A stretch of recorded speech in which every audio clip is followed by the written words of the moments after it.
ओङ्कारलक्ष्मीरूपेण विष्णोर्हृदयमव्ययम् विष्णुमानन्दमध्यस्थम् ह्रीङ्कारबीजरूपिणी ॐ क्लीं अमृतानन्दभद्रे सत्य आनन्ददायिनी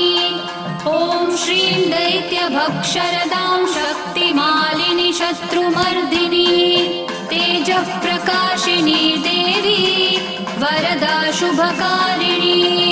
ब्राह्मी च वैष्णवी भद्रा कालिका रक्तशाम्भवी आकार ब्रह्मरूपेण ओङ्कारं विष्णुमव्ययम् सिद्धिलक्ष्मी परालक्ष्मी लक्ष्म्यलक्ष्मी नमोऽस्तु ते सूर्यकोटिप्रतीकाशं चन्द्रकोटिसमप्रभं तन्मध्ये निकरे सूक्ष्मं ब्रह्मरूपव्यवस्थितम् ओङ्कार परमानन्दं